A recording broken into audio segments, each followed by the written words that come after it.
Hello and welcome to another edition of Bull and Specs. I say another edition, might be your first. If it is, a very special welcome to Bull and Specs. I'm Adrian Lacey in the Deep South and in the Midlands. Come in, please. I thought I was doing Eurovision for a second there.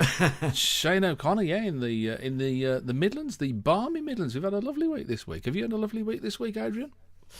Well, quiet, such that I had to scratch my dense thicket of hair, thinking about a good story for our anecdote from the week. Yeah. This is something we do at the beginning of the show. I'm not telling you, I'm telling them. Oh, sorry, yeah. Bear with. I was just trying to be engaged. Okay.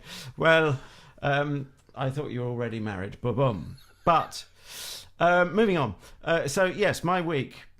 I think the high point was that on the centenary of some women in the UK getting the vote, which I gather was the first. We were the first country to allow that. But I was actually in the kitchen making tea for my fellow choristers, because I'm in a choir locally, and the rest of the tea crew, two others, were male, and I thought we've come a long way. So essentially, you're saying that as a result of the suffragette movement, they got you to make a cup of tea. I think you're joining the dots there.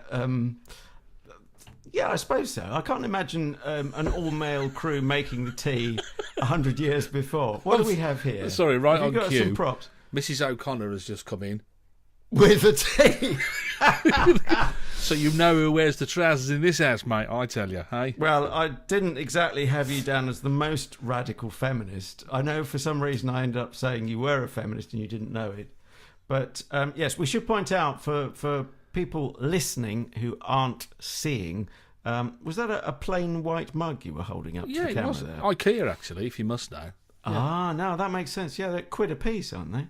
It's probably called Skirty Herdy. Yeah. Have you noticed that the names they give them, and I think they do this on purpose at IKEA, is so that you're just too embarrassed to actually go and ask for them. You have to, if they haven't got them, you think, well, have you got a... And they say, you're just saying mug backwards, aren't you?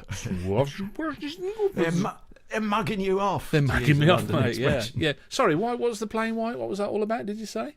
No, I just thought you of all people probably have some fancy, funny slogan on your mug. No. Although I went to a cafe.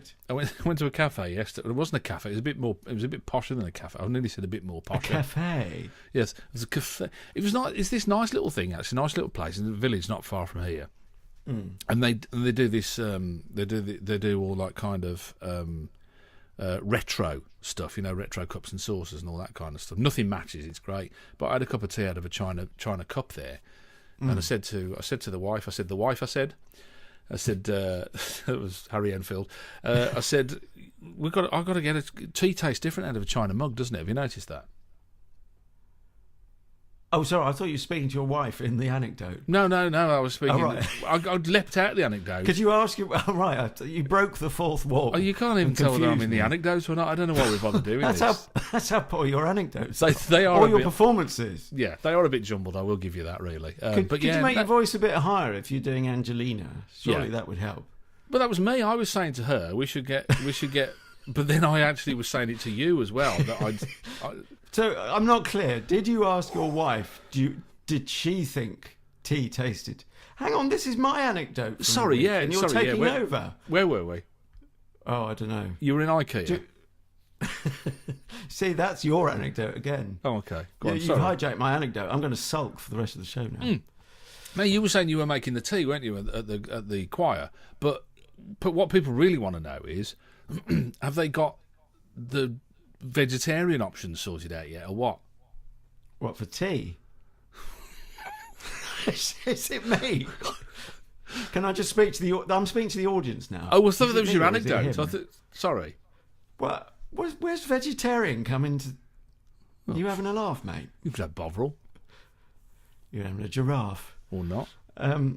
Well, yes. No, if you want to go down that route. The last time you talked about the choir, and I'm not trying to cause trouble between you and your fellow singers, but you were saying what a bunch of scumbags they were because there weren't any vegetarian options.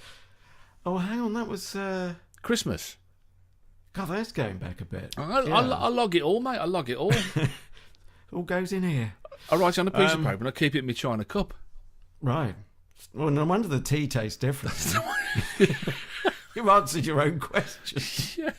But yeah, so you obviously haven't had a snack sent to me. Let's go back to the question that broke the fourth wall. Do I think that tea tastes different? Yeah, but I find bone china. Well, that's not particularly vegetarian, is it? If we're going to go down that route, is it made with real bone then? It's made with bits of real china as well. It's a lump of Beijing. It's not real bone, is it? It's just clay, isn't it? Bone china. Well, you say that. Do they put bone meal in it or something as well? Why would they call it bone? There must be a reason. You're going to have to bone up on it. Oh, see what you did there. Oh dear. Anyway, sorry, carry on. What were you saying? Start. No, I think I've milked the anecdote about tea. See what I did? About as far as is humanly possible, or indeed desirable. No, I was going to say bone china. Yes, it does taste different, but not better. There's something precious about it. Maybe I associate it with maiden aunts or something. Rest their souls. Something about being tense and not enjoying the tea. And anyway, who has a cup? I would never have a cup of tea where there's a mug option to be had. There's not enough anymore, is it? I thought that. Unfortunately, it was in a pot, so I managed to get 2 cups out of it. But even the fact that it was disjointed into 2 cups, kind of ruined it. It was like having. Yeah. It was like, it's the difference between having a cup of tea on the BBC and a cup of tea on ITV. There was like a break in the middle. I was just thinking that. And, it's watching a sitcom in 2 halves. It's not. Did you do a Ronnie Corbett then with your glasses? So I said to the producer. There were a couple of people in the corner dancing to the combined war speeches of Winston Churchill. That's the BBC party. Yeah, I did check, by the way, and bone china, you're absolutely right, made from animal bone. So thank you very much. So I was right to resist. You were. That's the last thing you wanted to do, really. You're sitting there with your sausage roll. And your bone china. Shall I quickly tell you what my anecdote is? Yes. Let's face it, folks. This isn't Peter Ustinov by any stretch of the imagination. But no, it was just something I saw on the TV, and it took me right back to the 80s. I was watching the just like flicking through very often when I'm working, I have the TV on. I've got a TV on the side, and you can't actually see it because I shove it out of the way for when we record this because I think it looks a bit cheap. And because it's a cheap TV, and I was watching ITV4, which I usually love because I have Minder and the Sweeney, and I get to see your great cousin. I never remember what relation. Dad's cousin, first cousin once removed. That's it, first cousin once removed. I just call him FCR, famous cousin Ron. Oh, I like that. Yeah, so I get to see FCR on his episode of the Sweeney or whatever. And today they got sport on, and they got. I've actually written it down here.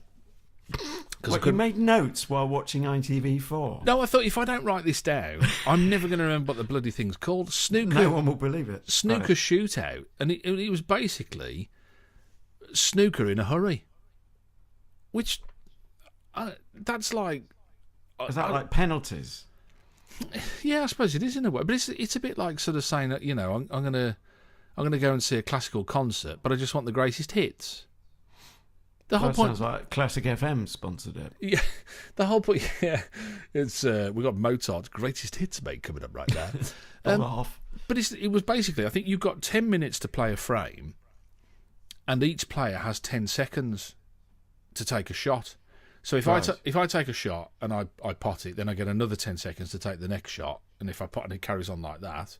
Right. If I miss, then you come to the table and you have 10 seconds to take a shot as well.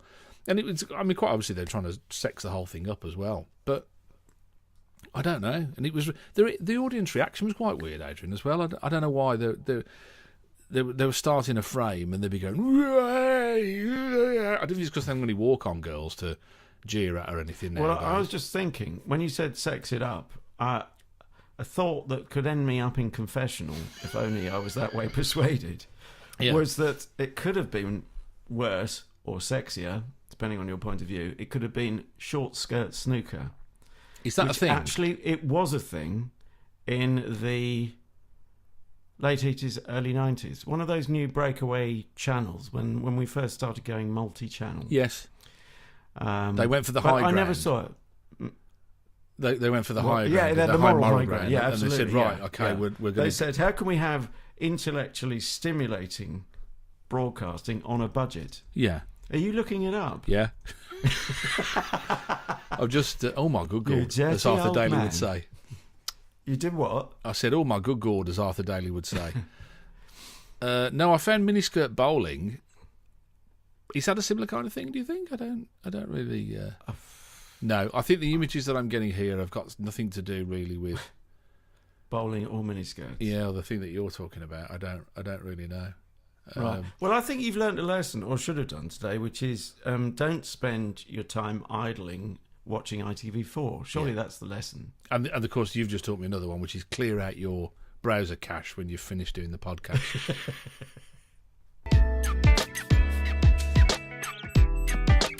You're listening to the Bull and Specs podcast with Shane O'Connor and Adrian Lacey. I don't know if you saw this story. I think it was all over the place, actually. I don't know if you could miss this story, Adrian. It's probably a better question. The first modern Briton, known as Cheddar Man, DNA now reveals that he had dark to black skin, and it's caused a bit of a flutter, hasn't it, amongst some people, and people going, "Ha! That'll teach the racists that they shouldn't be racist." And I was thinking, do you think they're going to be bothered by that? Interesting discovery, I suppose. But I fail to get excited by these kind of things. We were just talking off air before, and I had not a great love of geography. And I remember we did. I can't remember the guy's name, but we did a man, and you know what I mean.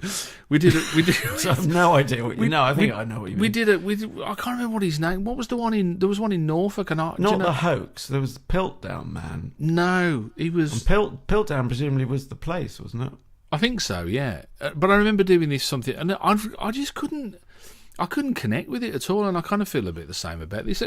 What are your thoughts on this? You've obviously seen the story because it was all over the place, wasn't it? Yeah. Well, if you think about it, I mean, isn't the generally accepted scientific fact that we've all emerged from Africa?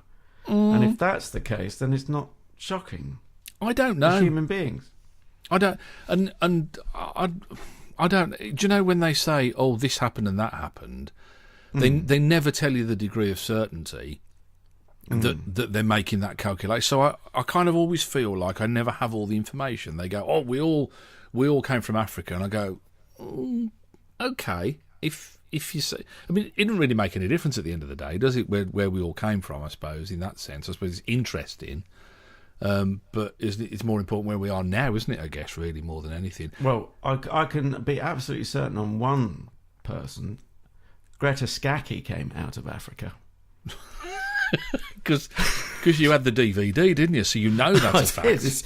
It's there in, well, I was going to say black and white. It's actually in colour. But the strange things that they were talking about, the Natural History Museum, a guy called Tom Booth, and if you saw this, he's an archaeologist, and he said it really shows up that these imaginary racial categories that we have are really very modern constructs, or very recent constructs that really are not applicable to the past at all. And again, I kind of felt, what the hell are you on about, man? I mean, what are you saying? Do you know what I mean? It's like, I found the whole thing a bit odd, the kind of conclusions that they drew from it. Well, it depends. I mean, we tend to look at someone's skin and make certain assumptions about their origins because it doesn't tell you where they were brought up. You know, you'll find loads of people of Asian or Caribbean extraction tired of certain assumptions being made about them, and they're brought up in Bromley or wherever it is, the Wirral. Yeah, I see. Again, I kind of think it's almost like a one-way street that we're developing here, because you kind of think, well, if somebody's got like a very olivey kind of skin, and you assume, you said, "Oh, have you got Italian heritage?" Would you be offended? I wouldn't be offended like that. If somebody had got like red hair, and you say, "Oh, have you got Irish heritage?" That, do you know what I mean? It's for you to be offended, isn't it, by that kind of thing? And if you're that kind of person, you'll be offended if somebody asks you the time. I would have thought it's to me that's how I feel about it. I don't know. Well, but you qualified it there. Amazingly PC for you, if I may observe. Although I would probably get told off for saying that. Well, you said heritage, which doesn't sound like a Shane O'Connor word to me. Oh, okay. But if you couch it in those terms, then I think that. I don't think a reasonable person would be offended by that. You see, I've asked the question loads of times of people who I've asked somebody. I remember interviewing somebody. I think they were from Iraq, I think. And I in fact, I had a consultation with the doctor, and I said to the guy, I said, we were talking about, and I said, about Irish, and he said, oh, you never guess where my family are from. You never guess where. And I went, Egypt, and he went, how did you know that? Because he looked Egyptian. That was why. You know what I mean? Was it the fez he was wearing? He was. I thought he's either a relative of Tommy Cooper, or he's. But can we? We're all adults, are we? Can we have these conversations about like somebody's family or links or past or wherever they're from or where their family are from, without them going, "Oh God, I'm so offended. You really upset me." Well, all I know is that. We don't know what conversations have gone before us, do we? True. If you've had a lifetime of people saying, where are you from? And they don't mean which street in Bromley or in Walsall, to pick a fine town that you referenced last time, or rather on my podcast, my solo podcast. Sorry, it's all about you, isn't it? It's all about you in your solo podcast. Well, it was all about you, actually. He can't wait to break away, can he? Look at him. See that? Yeah, well, hang on. Who stars in it? Yeah, well, your very good self. It's only one episode. I'm working. Oh, right. You want the series now? Yeah, I want to be a thread. Right. You're holding that mug, I should say, for the people just listening, can't see the pictures, which incidentally are on YouTube. You're holding the mug so close to the camera, I feel I'm being taunted. Because I don't have an IKEA mug full of tea. You don't have the tea, do you? You don't. Well, I don't have a wife who brings me tea. I'll get us a faction one while we're talking. Yeah, please. Yeah, I'll keep it down here. Sorry, but can I just say as well? People have said to me, "Oh, where are you from?" When I've opened my mouth and they've heard a bit of my accent. Yes. Can I be offended? Or can I? Do I get the victim card to be for that offended one? if you want? Well, hang on. You're racing to the victim conclusion. I'm going to stick my neck out and say you haven't been discriminated against on skin colour. Oh, I have. I have. I was told in a BBC interview once that the likelihood of me getting the job was quite remote because they were looking for an Asian woman, and that's the God's honest truth. So I have, and in fact, it happened to me and on another occasion as well. But yeah, so I have. Okay. Soz. I knew you'd have some counter example. I should have known better than to take you on that. Well, anyway. But do you know what I mean? But if you've had a whole history since you were a child of being asked where are you from, and people don't mean which street in my town. What happened? No, let me finish. They mean something else. They mean, oh, you're black, you must be from Africa, or you must be from the Caribbean or whatever. And I don't think that's imagined, because I have observed, I've caused upset by asking the question. And I could be bullish about it and say, I've got every right to ask that question. I actually, for some work I was doing, I just learnt the easiest way to get around that, and I didn't want to cause offence. There's no point causing offence, even if you think, oh, you've got no grounds to be offended. There's no point causing it when you know it's avoidable. And the way I avoided it was, and I was in London, and I was doing some presentational... What? Why is that going to laugh? You go, you're not from around these parts, are you? It was actually the river... Oh, I give up. Sorry, go on. I'm sorry. I'm going to flounce out. I'm not above flouncing out. Go on. So how did you get? Well, I just said, "Are you from London?" Okay. And then it was for them to correct me. Here's the thing. This is what I have a problem with: is the assumption that there is malice aforethought, as they would say in criminal circles or in legal circles. Some would say they're much the same thing. But this idea that the first question is, where are you from? And what if the second question is, oh, wow, I've never been there. What's that like? All of a sudden, it takes all of the malice out of it, doesn't it? It's this assumption. And I remember we were talking, this was in the podcast, it was something we were talking about off air last week. I was saying that somebody I work with had did a piece on the television about he was gay, and all his friends and family knew, and he decided to come out to his Sunday League football team because he assumed that his Sunday League football team members, his friends, would be bigoted against him and would not accept him for being gay. And lo and behold, he told them all, and they went, oh yeah, okay. So I think some said, yeah, we kind of guessed already or whatever. And nobody could care less. Now, to me, he is the person with the problem, because he was the one who assumed that because maybe they were predominantly white, they were predominantly male, which is racist and bigoted. He assumed that they were going to judge him for being gay. So in actual fact, it's completely the other way around, isn't it? And this is what I have a problem. It's like people were saying about this Cheddar Man, and they're going, oh, I bet Nigel Farage would be, you know, or Katie Hopkins. And I'm thinking, well, I've never heard Katie Hopkins or Nigel Farage. Maybe they have done, but have you ever heard them say that they don't like people of a different skin colour? I know they're opposed to... You would... Well, Katie Hopkins, I don't know. She goes pretty close to the bone. Nigel Farage. That's all for effect, isn't it? I mean, that's all just to get her noticed, isn't it? Really, I think. Really, yeah. And I'm not cheerleading anyone here, but I'm just saying that you know, we're assuming. In fact, that is racist to assume that because they're white, they're going to be racist against black people. That in itself is racism. I don't know. There's the dog whistle effect, isn't there? That coded messages. Which you might say are imagined, I don't know, but that. Well, no, I'm sure. I mean, that's like me saying there's no racists in this country, and quite clearly there are. And that, you know, I've met black people who are offensively and horrifically racist towards Asian people, and I've worked with Asian people who conversely were horrifically and offensively racist towards black people, and probably white people when I walked out the room as well. Who knows?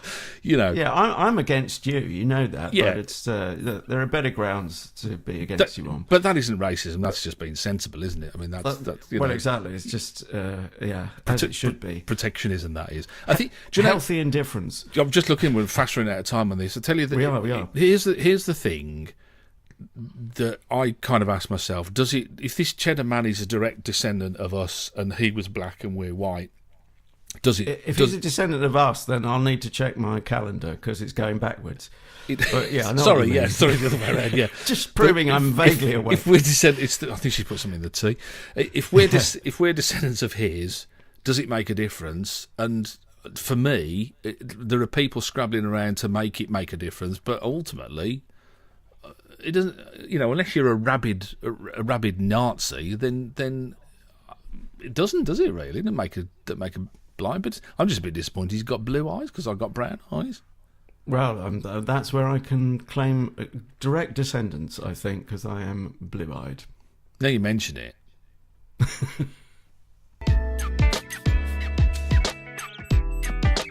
So into Act 3 of this edition of Bulletin Specs. And we've got another news story to look at from the past week. Are we all becoming snowflakes about snowflakes? See what you did. Do you think? Are we lightweights?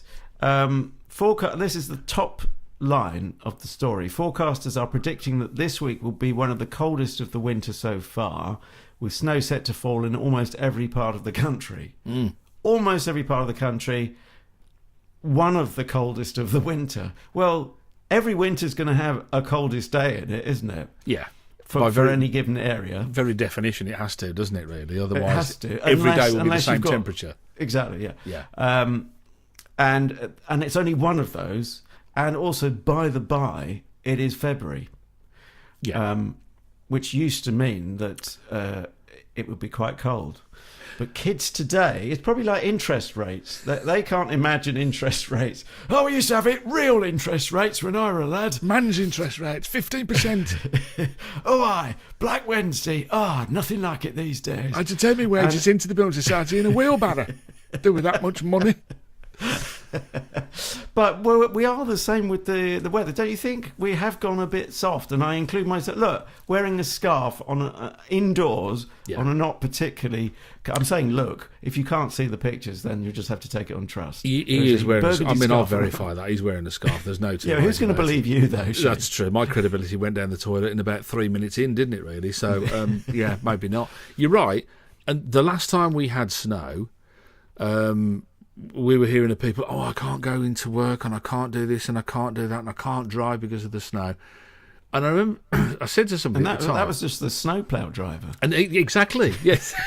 I said to somebody at the time, I remember as a kid, we used to... I went to a Catholic school, so we used to have to... They laid on a special bus and we used to get this, it's like a Pope-mobile thing.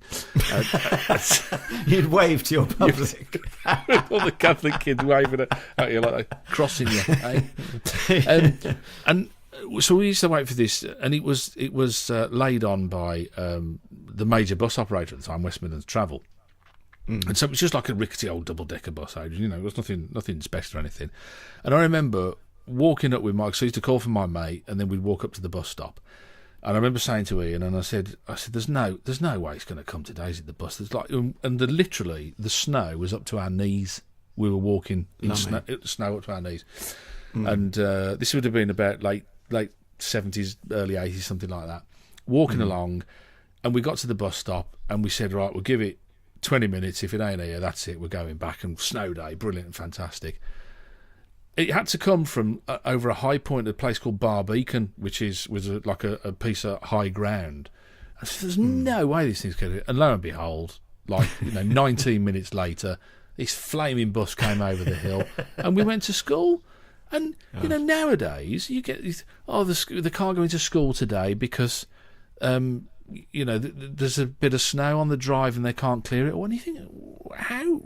When did we become such a bunch of ninnies? When did that happen? Well, for me, probably earlier than everyone else. But no, I mean, I was born in one of the coldest winters, one of two since the Second World War. That makes me, I hope, sound older than I actually am. And actually, just this very morning, I was asking a friend, gone for a swim, very virtuous. You can probably see my halo on YouTube.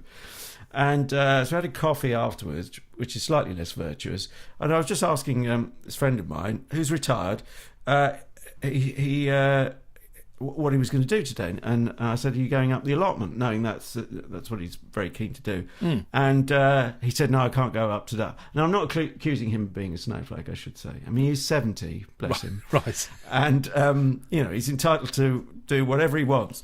But I did josh him about this. He said, no, it's a bit cold, won't be able to get vegetables out of the ground. I said, well, 1947, they were out there with, what are they called? Those motorised hammers things. Like pneumatic drill?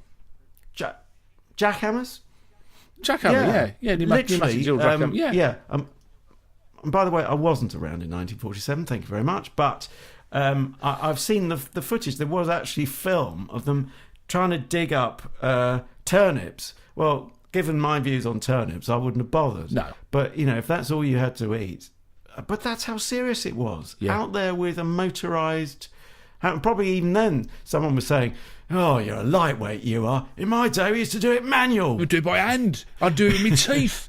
And there were false ones. I used to hold them in my hand. I was freezing. Yeah, you're right. And this is and I don't know, all of a sudden, I mean, there is that obsession. My dad, although I was going to say this English obsession with the weather. Although I say English obsession, he's actually Irish, so it's like an Irish obsession. But he's like saying, about the weather, and he's it's really cold last night. I'm saying, yeah, well, it is December, Dad. That's what you kind of, do you know what I mean? It's what you expect, isn't it, really, in a way? So I got this thing about weather forecasts as well, which is sad, because I know quite a few of them, as you probably do as well, and, nothing against them as people, but I just think it's a fraud. Weather forecasting they're just guessing. It's very high-tech guessing these days.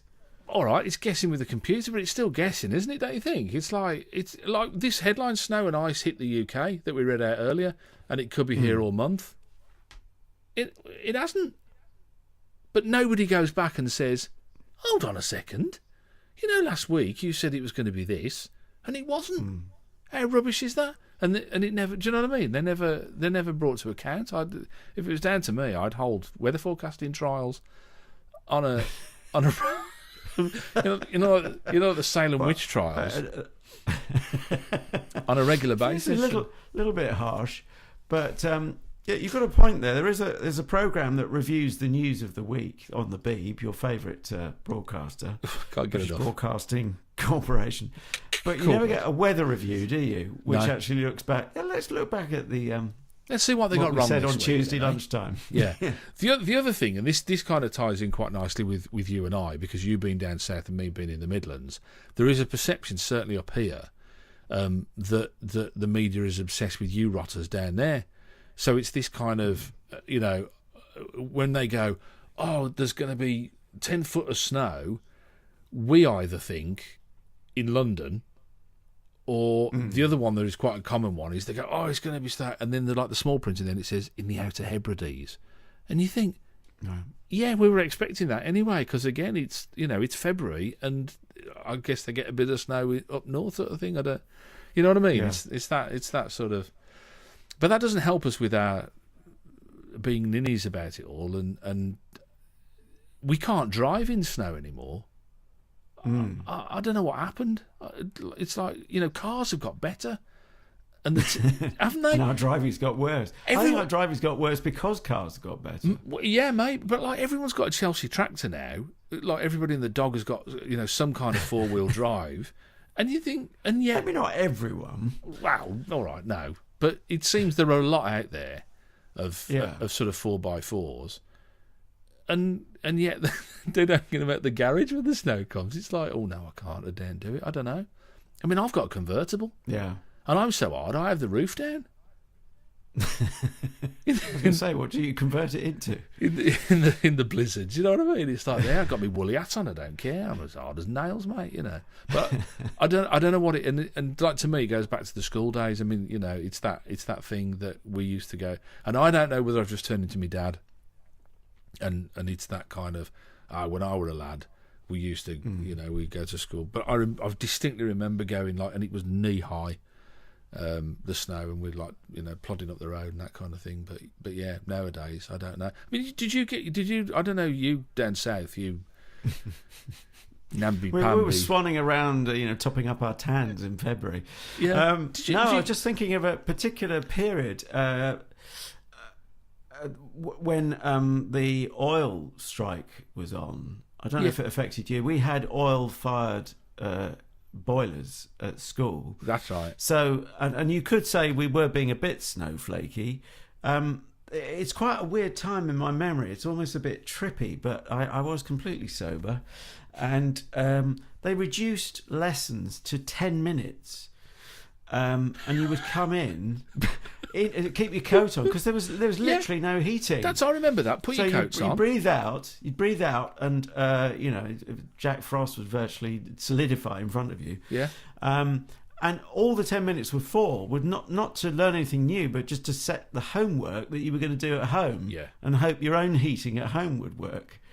Fortunately, we didn't have oil-fired heating at home. Yeah, that would have been fun and games. It was like they didn't have the lessons to teach you anything. It was just so you went in there, were breathing and put a bit of hot air into the room so that the next class could come in and survive the cold as well. But I remember that, and saying, don't take your coats off. And because at that time we all had, I don't know, were snorkel parkas all the rage in? Oh yeah. It's around the same time, isn't it? So and I remember having lessons with the hood up, and all you could see was this little.